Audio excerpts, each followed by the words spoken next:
The GDP to contract 16.5% in Q1. The SBI report on GDP contraction has revised the statistics, so some good news coming in there, from over 20% of a contraction, which was initially projected to 16.5%. We have Sunil Alagh joining us on the broadcast. He's a business analyst. How are you looking at these developments?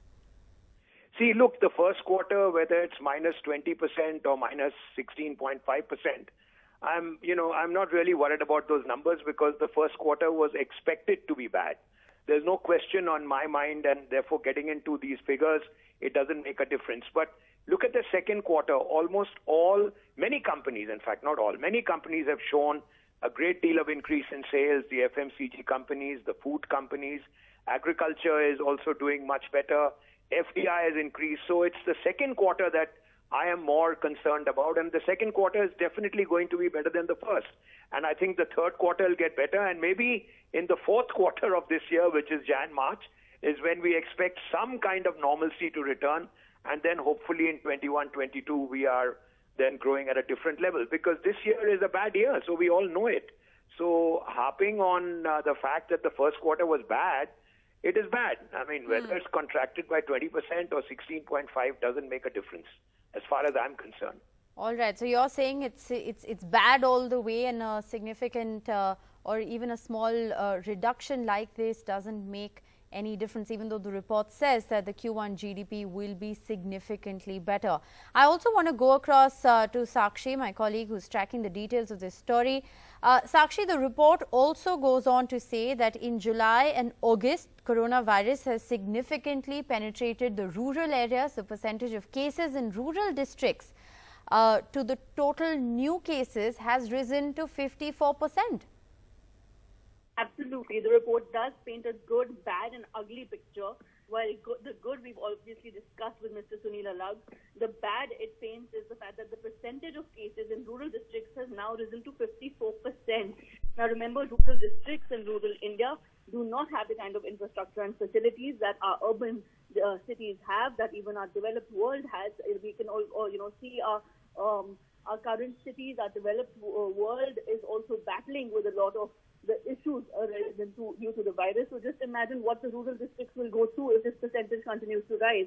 So that clearly is a worry point painted by the report.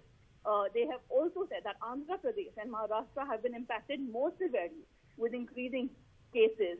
And so that is something that one really needs to look at. They have also said that districts are mostly contributing about % of the gross domestic product in these respective states. They have said that the fact that the report is saying that the loss will be 16.8% of GSDP. Now, that is the bad picture, Rishika. They also go on to paint an ugly picture, saying the fact that while this is a matter of concern, what we really need to watch out for as we go on is the mortality rate and the increase there. Go on to watch out for the statewide contribution to this total loss. And as far as what they can assess at the moment is the fact that Maharashtra has contributed over 14% to the total loss, Tamil Nadu is contributing over 9% to the total loss, and Uttar Pradesh over 8%.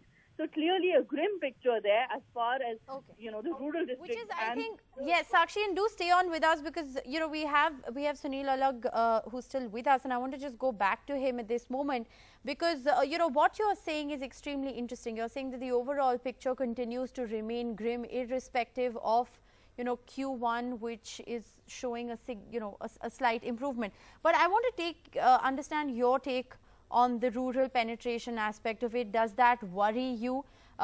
Because the agricultural scenario in the country has continued to remain upbeat in terms of agricultural production, not hitting that. The COVID-19 pandemic hasn't hit that sector. But with rural penetration now coming to light in this report, something that we've been covering all of July and August, do you see that as a big worry?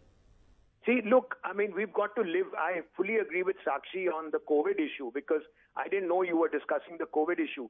Look, COVID is here to stay. We have to learn to live with it. And maybe the vaccine will come sometime towards the end of 21 also. Forget about anything else. But as long as we keep getting cures, it's not a question of how many people, because more and more people are being tested. How many people are coming out becomes the question. That look, after getting COVID, is the percentage of deaths going down or going up? Because we have to learn to live with COVID. Now, COVID is not going to go away, but at the same time, the economy is not going to come to a grinding halt because of COVID. Because enough people are saying enough is enough now. People have to get back to the economy also. Right. We've stayed at home for 4 months, 5 months. According to Sakshi, we should stay at home forever then. I mean, that's where I disagree with her. Of course, COVID is there, and COVID will go up as you keep testing. But look, as we keep getting cures, then you have to live with it. I don't think there's a cure for AIDS. There's no cure for Ebola. There are a number of things which world has to learn to live with. And when as long as we get a cure, then you move on. Okay. And I think more and more people are getting it. More and more people are reacting to treatment, and more people are not dying. In fact, it's less. Look at the percentage of people dying then. That's what's important. All right. Sunil Alagh and Sakshi, I'm going to have to thank you and appreciate you for joining us, with your perspectives on that. The GDP contraction has been revised from 20% to 16.5% for Q1. That is as per the latest SBI report. The worrying aspect, of course, is the significant penetration of the COVID-19 in rural areas. The total new cases in rural areas rising to 54% in August. We'll keep a close watch on all those developments.